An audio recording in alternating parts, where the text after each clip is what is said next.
Well, we're almost to that point, guys. We're almost to episode 20, which is next week. But until we get to that point, we're on episode 19. The last teen before we're done with the teens for a while. But anyways, hello ladies and gentlemen, welcome to episode 19 of the NASCAR Pit Stop Show. As always, Elijah Leonard, your host, alongside Sean Ard and Zachary Taylor, who have officially made their return. Hello, everybody. Sean officially made his return a couple weeks ago. Taylor making his return this week. But yeah, we've got some. We don't have a lot for you guys as far as topics are concerned, because we just really haven't had like a major news week. Taylor put something in the breaking stories, but then realized it wasn't real, so he took it out. You put a fake story in there. Well, okay. For a second, it looked real until I really started looking at it, and then I was like, wait. Yeah, I was thinking it was real, but then I went over to the actual Twitter page, and nope, it's not real. I knew it was fake because the person that did it was not the real one. It wasn't verified. Exactly. To those who are wondering, actually, it was the story of Kurt Busch supposedly retiring, and this fake NASCAR account came up and said, oh, he's retiring by the end of the year. And it's like, oh, okay, this is big. But then I realized, wait, is this actually real? Go check the NASCAR Twitter page. It's not real at all. And Kurt Busch recently just put, he's not leaving yet. So hold your horses there, Kurt Busch fans. He's still there. He's still here. Well, let's just hold our horses, guys. He's still here. He's still going to be racing. So everything's going to be okay. Okay. So let's talk about COTA. The first ever race weekend at COTA.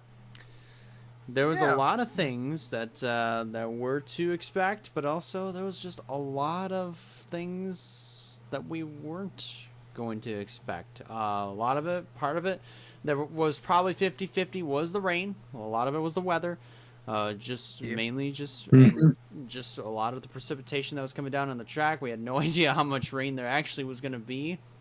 So it made for some really good rain racing. I mean, I didn't even know how big of a crowd was going to be at COTA, but oh my gosh, once it got to the Cup race, that thing looked sold out. But anyways, that has nothing to do with the type of racing that we saw. I want to turn to you guys and ask, what'd you think? What'd you think of the racing at COTA? I think I want to go first here. I think we can all agree that was something really crazy just to think about. Like, we weren't thinking like close racing or people just taking a far lead in several of those races, and even especially in the Cup race on how that was going to go, especially with a giant wreck that happened. No, yeah. But besides all that, I thought it was pretty good to have seen that happen. All right.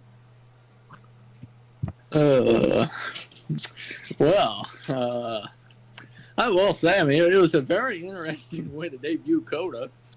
I think we learned that NASCAR is probably never going to race in the rain again, even on a road course.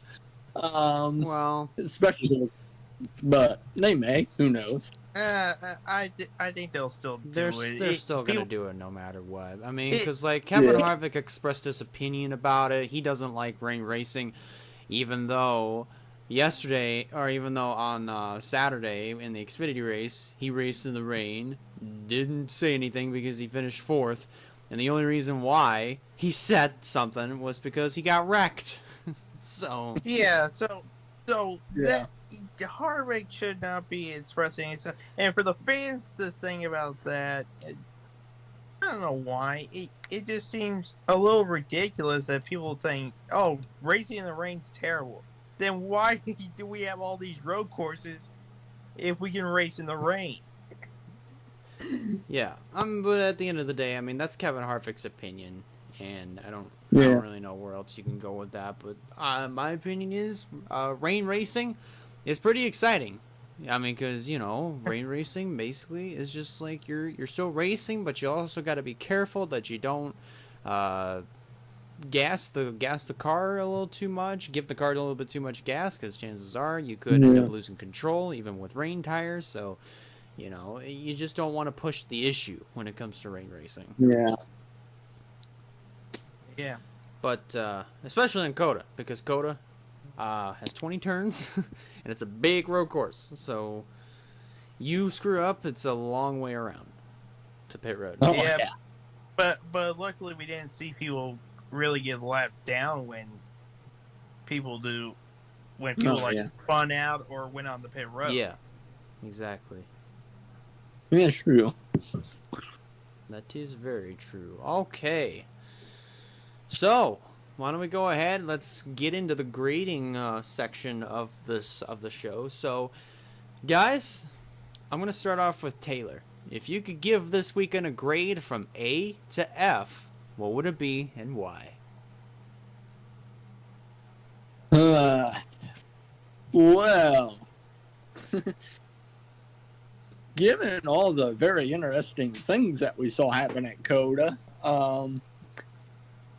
I think I will give this weekend a B. Oh. And here's why.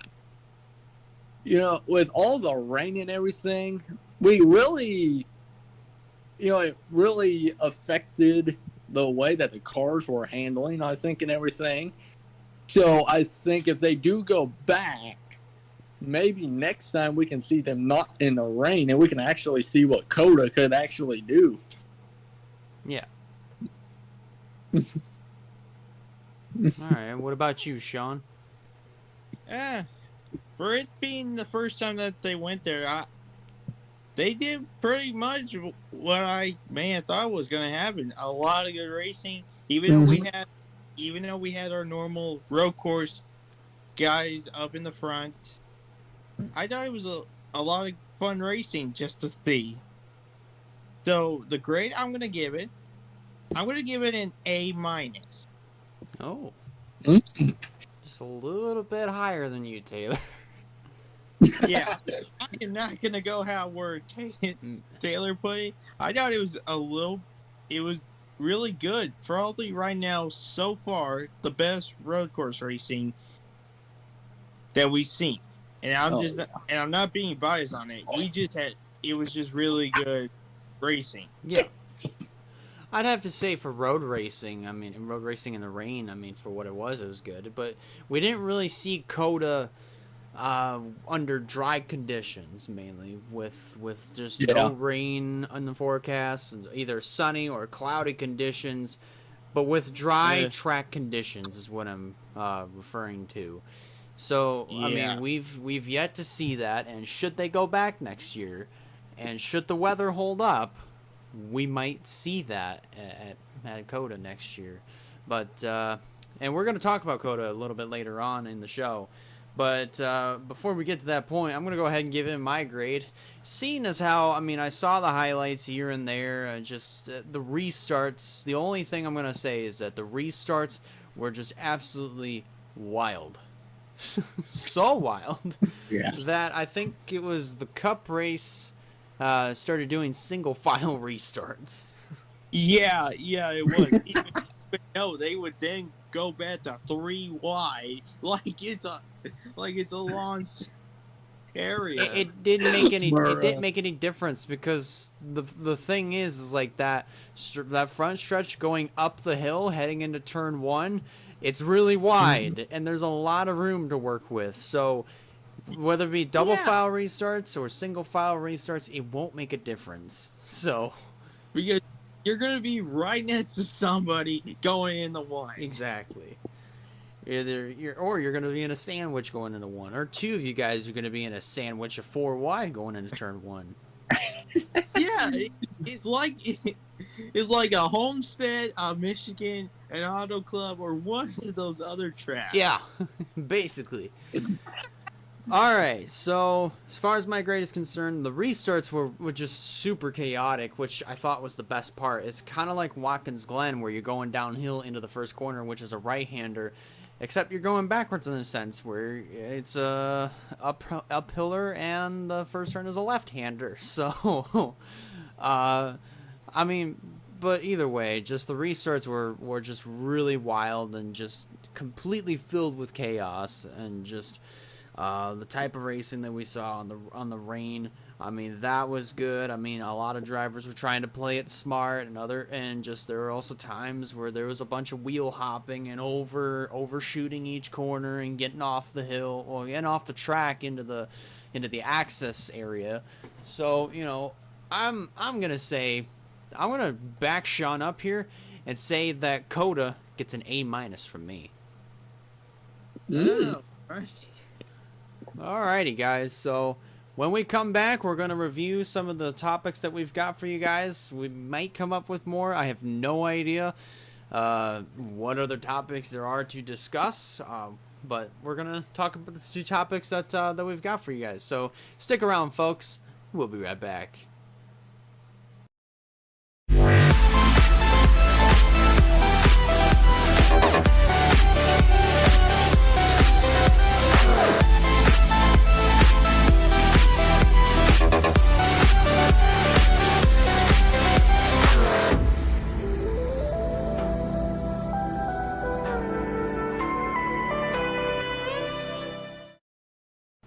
And we are back for episode 19 of the NASCAR Pit Stop Show. As always, Elijah Leonard with Sean Ard and Zachary Taylor. We've finally added on a third topic during our little commercial break. So there's a couple things. The first thing that I wanted to discuss is that third topic that we've actually added on here. It's about Nashville Superspeedway. This was put it up last Friday, and it's about the first ever Cup race that will be held at the Nashville Superspeedway. It'll be the first ever Cup race at Nashville Superspeedway that will be a sold-out crowd. So no capacity limits. This is going to be held at 100%. And I gotta ask you guys, what's your initial reaction when you hear this for the first time? You want to go first, Taylor, or you want me? If you want to, you can go ahead. It don't matter. All right, I'll go first. When I first heard about this, I'm like, wow, they're gonna finally do this in front of a full crowd of people, since we haven't seen that since 2019, really, of sold out crowds. I just think it's really awesome to see Nashville Super Speedway to be the first track to do it. Yeah. All right.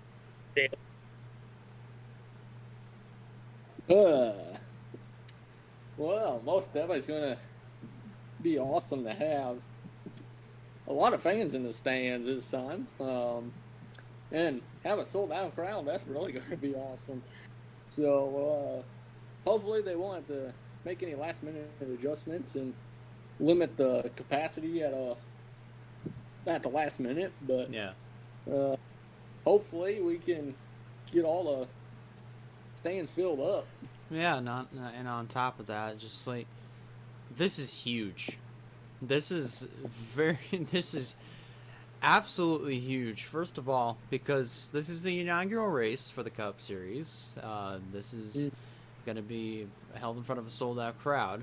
But also on top of that, this is during a pandemic that we are slowly emerging out of, and this is just nuts to see that we're coming out of a pandemic and we're already getting to the point where we can start holding like races or events in front of a sold out crowd or with no capacity limits. I mean, this is slowly, we're slowly starting to get out of the water. We're certainly starting to dip our toes back into this water that is called a normal life. I mean, I said it last year. I mean, I thought that was the case, but you know, we were in different circumstances around this time last year.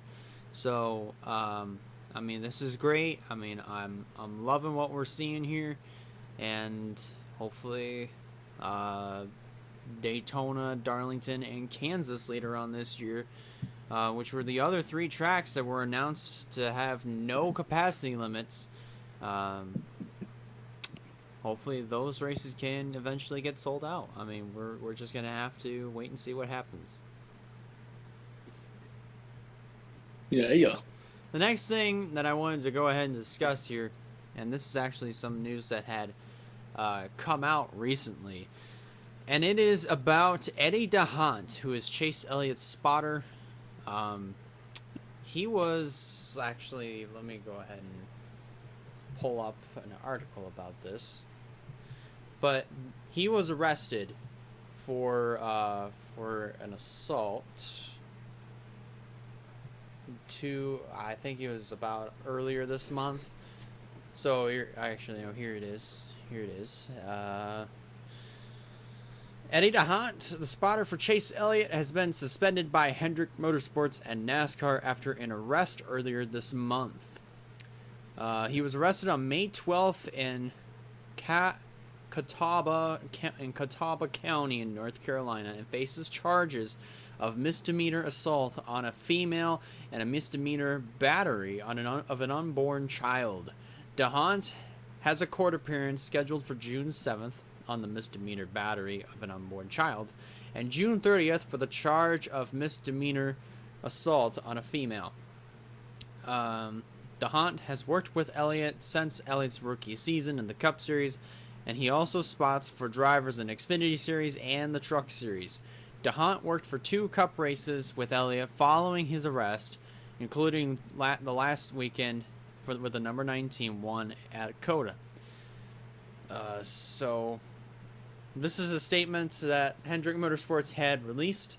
We became aware of the situation this morning and have immediately and indefinitely suspended Mr. DeHaan's role with our company. We are taking this matter very seriously and will continue to seek additional information about the alleged incident. A spotter for this weekend's NASCAR Cup Series event at Charlotte Motor Speedway has not been named at this time. NASCAR suspended DeHaan under the member conduct guidelines of the rule book, as well as required noticed DeHaan's failure to disclose his arrest to NASCAR within the last 3 days, or 72 hours for that matter. So, what kind of reaction do y'all have to this? Well, to be honest with you, at first I kind of thought it was a prank somebody was trying to pull, but then I actually discovered that it wasn't a prank. And that was pretty surprising, to be honest. But it sucks for Chase Elliott and all the drivers that he was working for and everybody that he was spotting for and all that. I mean, now the good question is who takes over as a spotter to replace him for everybody who he was spotting for. That's really going to be something interesting that we'll have to find out. Yeah. How about you, Sean? What did you think of the situation that Eddie DeHaan put himself in and ultimately paid the price for? I kind of don't like how they were going to do that, but I can understand why. I was kind of shocked that was happening to him. And to all the drivers, it's going to make it a little difficult because now you're going to have to find somebody to fill that role and hopefully determine how long he's going to be out for. Well, it's indefinite, so he's never coming back. To Hendrick, he's not. Unless I don't know if he's gonna ever do like the Road to Recovery program, which we haven't heard anything yet on if Eddie DeHaan is actually gonna do this. But until something comes out about that, he is indefinitely suspended from not just NASCAR, but also Hendrick Motorsports. So, we touched on this a little bit while we were reviewing COTA, and we had mentioned a couple things about NASCAR if they end up going back to COTA, with blah, blah, blah. The question is, and I think this is going to be a pretty no-brainer answer here, but should NASCAR go back to COTA?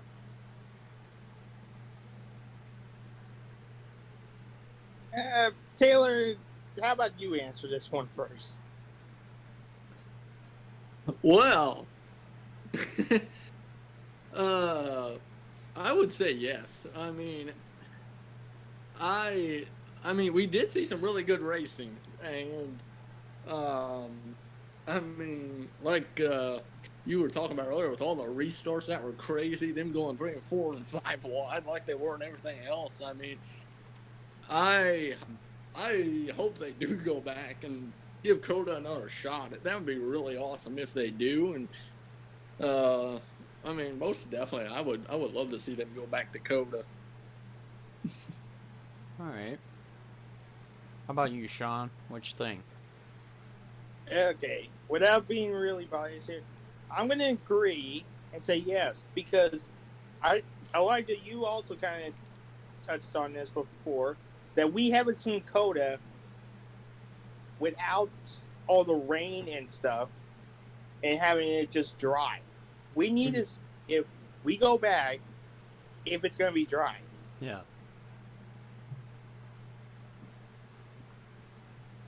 Honestly, yeah. I was taking a drink of chocolate milk there, so sorry for that awkward silence for about 5 seconds. But the thing is that I would really love to see COTA back on the schedule for next year for across all 3 series. I mean, we saw a little bit of dry racing with the truck series near the end, but that was the thing. It was near the end where everybody was kind of going full speed. But I would love to see that all the way through across all 3 series. And, you know, just, I mean, because not Road America, but Road America is a good place, and and NASCAR is gonna be going there, I think, with the Cup Series and maybe an Xfinity. Got no clue, but anyways, as far as COTA is concerned, I mean, it's a very unique type of racetrack. It's a type of road course that nobody's really been on before, so. With its 20 turns, when you think about it, 20 turns. I've never seen any driver on a NASCAR, any NASCAR driver on a road course that NASCAR has been on that has had more than 11 turns or something like that, or turn 13 or 13 turns or something. I don't know, but anyways. The thing is that I really do think that NASCAR should go back to COTA, and I think they should hold it during the dry track conditions. I mean, obviously, weather is still a little bit up in the air. I mean, because to have that type of racing is 50-50. I mean, to have the type of weather is kind of 50-50. So, you know, we're just gonna have to wait and see what NASCAR is going to do, and if they're going to add COTA back onto the schedule for next year. So, you know, I mean, but as far as my opinion, yes, they should go back to COTA next year. All right, so that pretty much does it for the topics that we have placed in for this show. So once we come back, we're going to be previewing Charlotte for Memorial Day weekend. We got the Indy 500, but we're not going to be making predictions for that this year. But we're going to be making big predictions for the Charlotte weekend. So stick around, folks. We'll be right back. I don't think we ever made predictions for the Indy 500. Well, in the past we have. I mean, that was before you came on board. I mean, because in the past we had predictions for the Monaco Grand Prix and the Indy 500 along with the Coca-Cola 600 and vice versa, and got points for that. Oh, okay. But since the pandemic, we haven't been able to do that. So, and we are back for episode 19 of the Pit Stop Show, and gentlemen, we're here. We are at the most exciting time of the year when it comes to racing. We just had the Monaco Grand Prix this past Sunday. I don't even know who the winner was, but anyways. Max Verstappen won the Monaco Grand Prix. Oh, how about that? Nice. That's awesome. But we've also got the Indy 500, which is back on its back on a Sunday, back on Memorial Day weekend for the first time since last year. But we're not going to be making predictions for that one this year, mainly just because I want to focus on NASCAR, on the NASCAR side of Memorial Day weekend. We've also got the Trucks, Xfinity, and Cup race, Cup series at Charlotte this weekend. If you remember back in the past, it would be Trucks and Cup one week, and then Xfinity and Cup the next.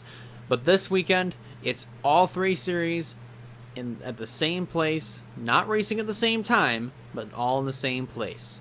So, gentlemen, with what we're gonna see this weekend at Charlotte, what kind of racing do you think we're gonna have to expect? The 600-mile race is always unique because of the history and how famous that race is, but also how we're also adding in Xfinity and Trucks to that same sort of weekend. It's going to be a lot of fun. It's going to be some very exciting racing to be exact. But all in all, I think this Memorial Day weekend, we're going to have a lot of fun while we're watching NASCAR. All right. Taylor? Well, most definitely, I think it will be a very interesting race. And with this being one of the more of the crown jewel events for NASCAR, it's really going to make everything interesting. And a lot of good racing, I think we'll see. I mean, Charlotte's been known to have some really crazy racing before on the oval, so and who knows? I mean, we could see a fuel mileage race again like we have seen over the past two.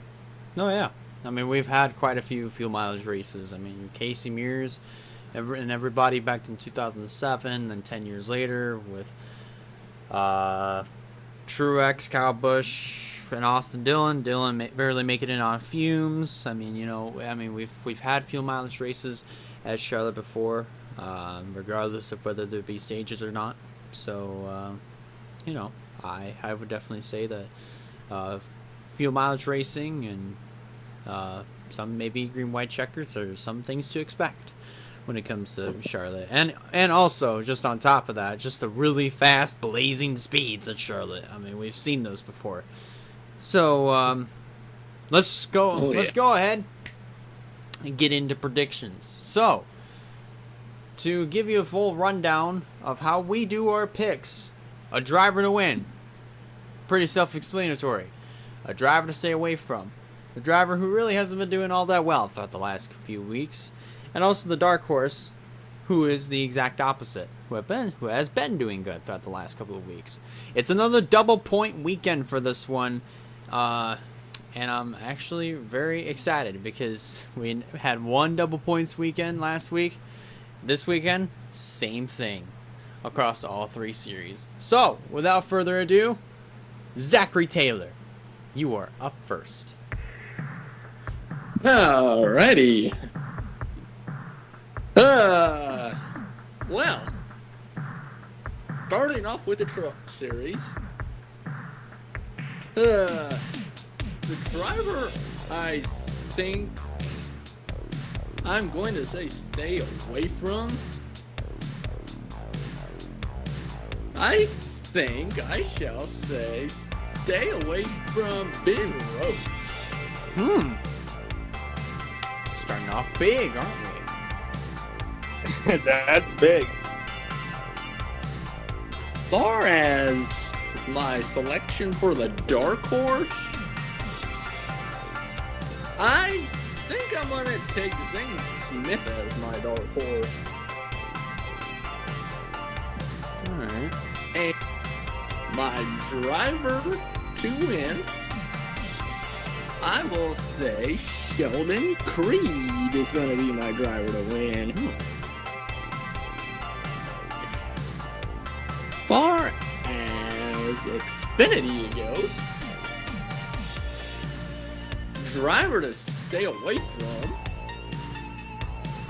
I think I'm going to take Harrison Barton as my driver to stay away from. Huh. My dark horse, I'm going to take Justin Allgaier for my dark horse.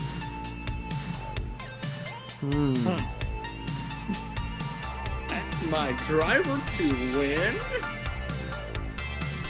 I do believe he won on the Oval before. I'm going to take the Dinger as my winner. Interesting. I don't know if he's won on the Oval. I know he's won on the Roval. Yeah. On the Oval, I have no idea. Maybe that's a Roval I'm thinking of that he won. Yeah, you are thinking of the Roval. Either that or Atlanta, because Atlanta's kind of a similar construction. Yeah. Maybe that is Atlanta I'm thinking of anyway. Alright, moving on. Moving on through the Crown Jewel race. Alright, driver to stay away from. Far as my driver to stay away from is concerned, I'm going to say Chris Buescher will be my driver to stay away from. Ooh. Okay. Interesting. Dark Horse, he's been doing pretty good at the 1.5 miles, and he even won a 1.5 mile race earlier this year. I'm taking Ryan Blaney as the dark horse. What? Interesting. What? Just that. What? Alrighty.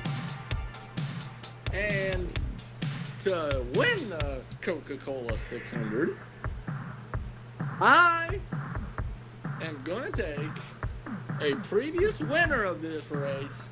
I'm taking that number 19 Toyota MTJ as my winner. I mean, he won the 2019 Coca-Cola 600 with that exact paint scheme, so it is pretty possible. Yeah, that's really. All right, Sean, you're up. I'm gonna say this before I I hope you can remember to put the points in before we make it. I am remembering this time. Hopefully, future me remembered. Yeah, just wanted to say that right now. Okay, so I'm gonna start normal on the pits with the truck series. Let's start off with the person I think is gonna win. Oh boy. I'm gonna start off by saying Sheldon Creed. Oh. Now that's a pretty clear one right there. That's a pretty clear one. He's good at a lot of different tracks, so I think Charlotte's not going to be that different. Yeah. Great. Driver to stay away from. Gotta think about this. There's some of these drivers that haven't had a lot of good luck these past couple weeks. The person I'm going to choose Derek Krause. No. Oh. I just don't think he'll do well.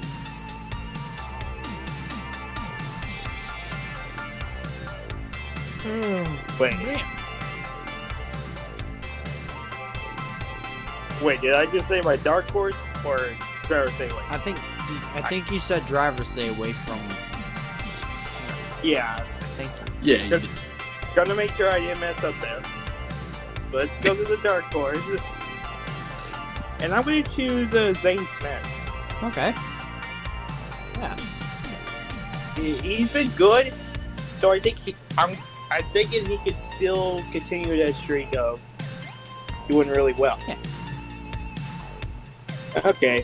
Now, Taylor, you know what's about to happen. I do. All money. All money. Oh, Wait, Taylor doesn't ask for money.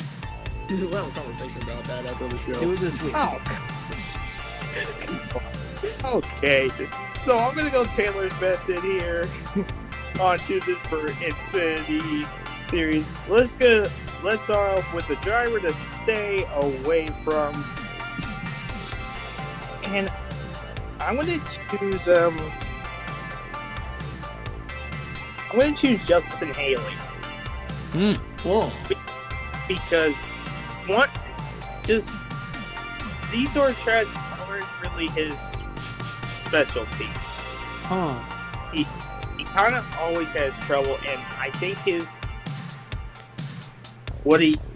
how he's done at Charlotte hasn't been really good on both sort of tracks. Oh. So that's why I'm choosing him. Now, going to the dark horse, I'm going to choose Josh Berry. Mm-hmm. Now, Josh Berry, on the other hand, has done really well lately. Ever since he got that win at Martinsville, he's had a run of really good finishes, including a top 5 at Darlington.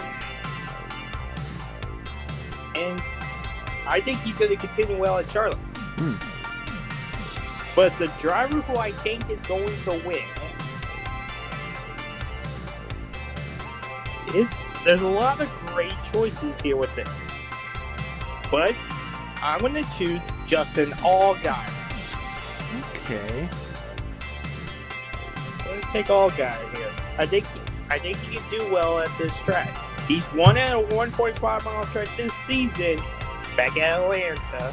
So I think he can continue winning at another one at Charlotte. Alright. Yeah. And now, time for me to do Wyatt's method, which I bet you're already going to have the numbers pulled up for how much I need to pay you. Maybe. Maybe now we could just keep this between the both of us. Wow, that is until he watches this. Yeah, true. Okay, start off with the dark horse. Easily, this guy has been really good at 1.5 mile tracks. He hasn't had a great run there at Charlotte, but just by his running at 1.5 mile tracks this season, this is probably a good pick. I'm going to choose Kyle Larson for the dark horse. I could see that. Now, time for driver to stay away from. This one's going to be really tough because there's a lot of good drivers here with this track who have been able to run the old. But I think the person that's going to have a difficult time in the 600, I'm going to choose Eric Almirola. Now, he hasn't produced wins, but I think he has produced really good finishes there. Yeah. But I just don't think he's going to do well this weekend. And then the driver to win. There's a lot of drivers who have won this race, including in this field. And I'm choosing a former winner. I'm choosing the number 2 machine of Brad Keselowski. Now that's a good one. That's another good one. Excuse me. But alrighty. It's come down to me. Here we go. So here we go. My driver to win.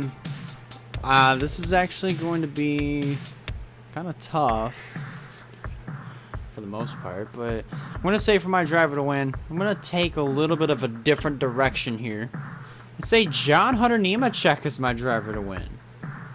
Hey, that's a good pick actually right there. His two wins came from beating Kyle Busch. Kyle Busch is not in this race, however.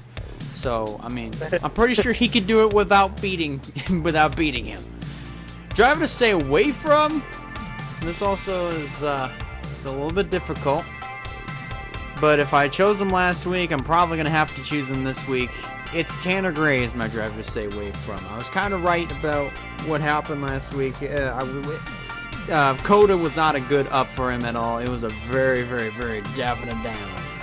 And Charlotte, I'm sorry to say, it's going to be another down for this season. Dark horse, we haven't set this pick in a long time as a dark horse, but Hailie Deegan is going to be my dark horse, and here's why. Deegan has gotten better this year, slowly but surely. The last 2 finishes that she's gotten this year has been around 13th or 14th positions, and I think that's actually big for her. Because if you remember earlier this year, she was finishing like 24th, 28th, deep in the field type of finishes. But now she's starting to get to that point where she's starting to learn a little bit more. She's getting a little bit better.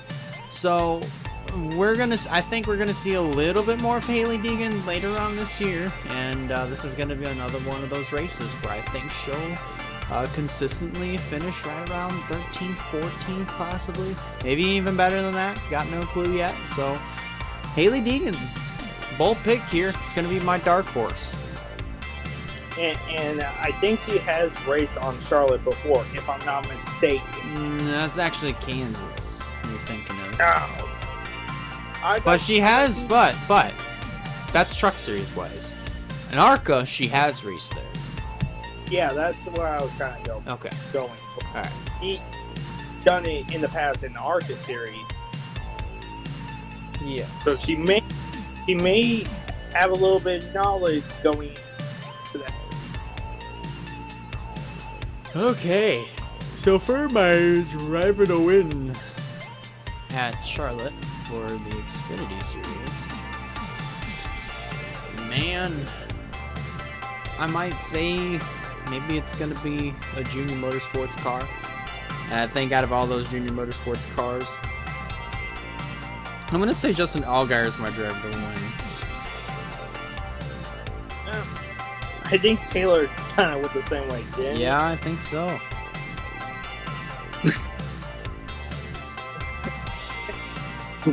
Anyways, driver to stay away from.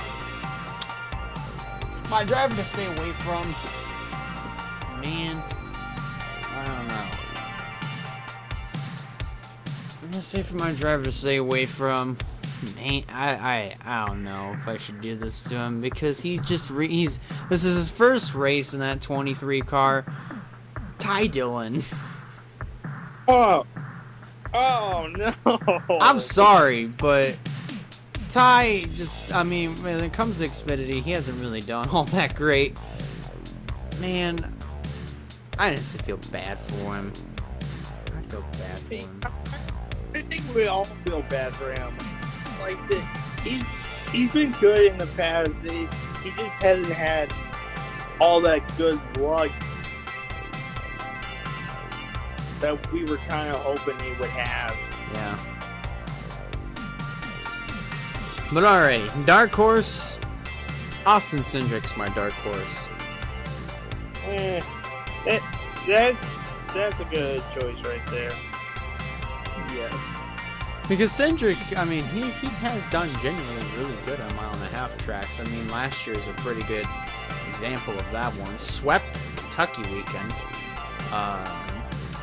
And then, yeah. He's really good back at Atlanta, I think. Yeah, I think he did good at Atlanta this year. Vegas, I think, is another racetrack that he did good at this year. I'm not 100% sure on that, but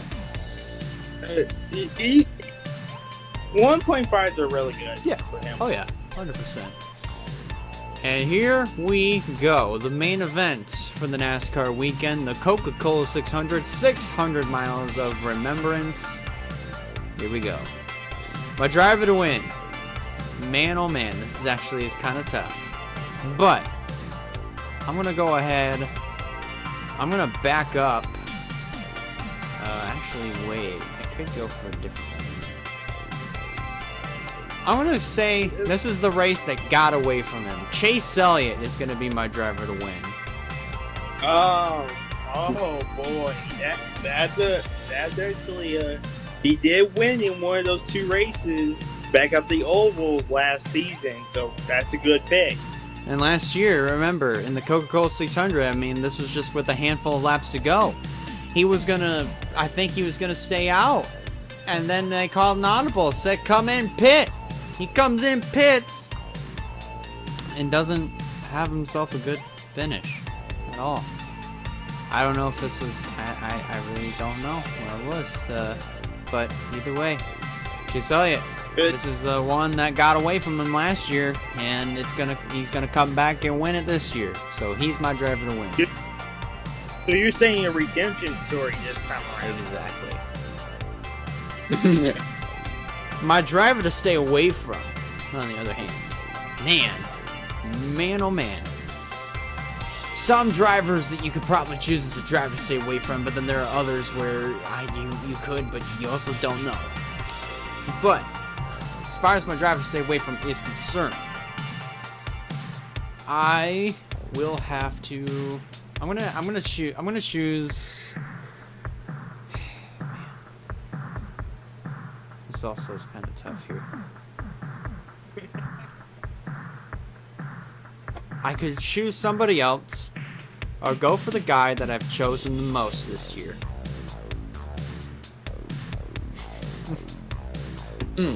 Glad you chose the most. Screw it. I'm gonna do it. I'm gonna do it. I'm gonna go for it. I'm gonna go for it. If this doesn't work, it doesn't work, and that's a sign that they're getting better.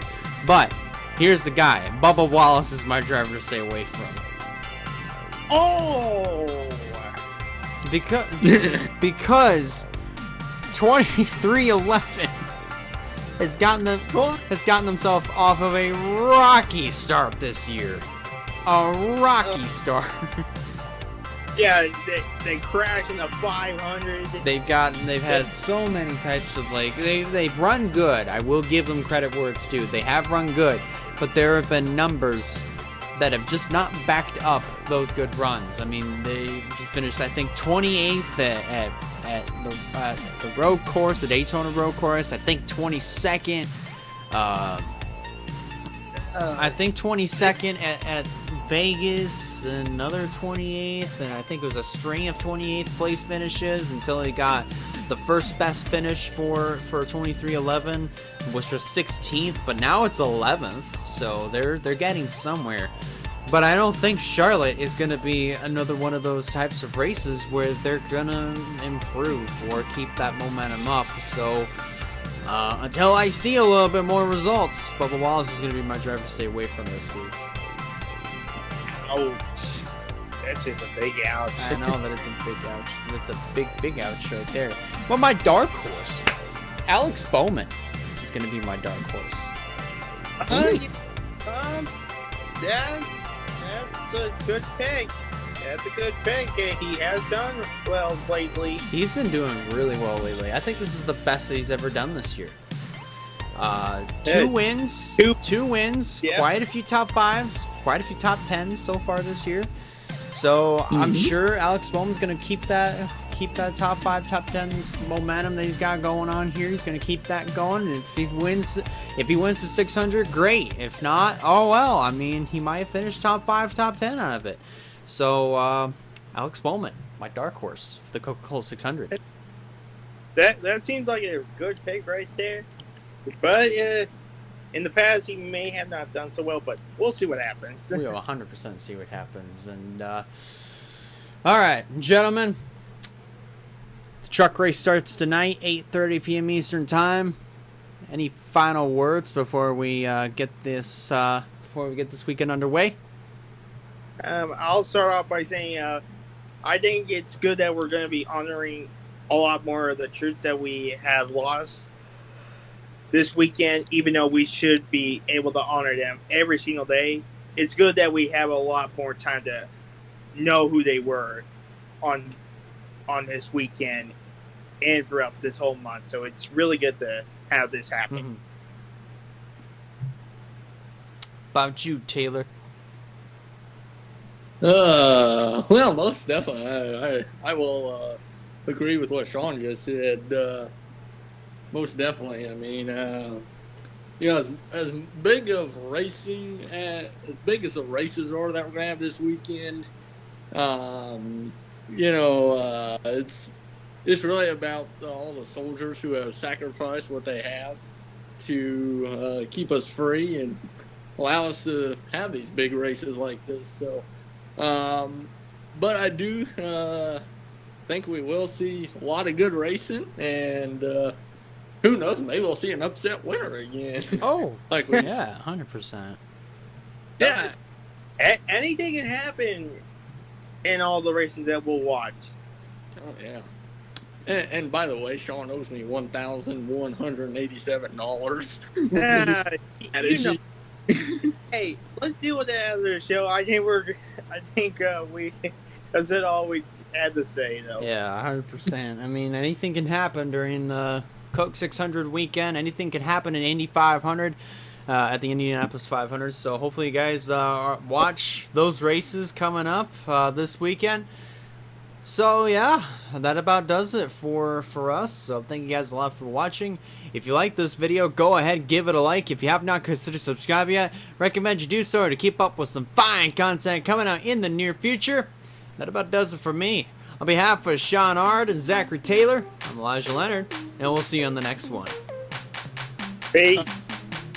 Sean, hand over your $1,187. Nah.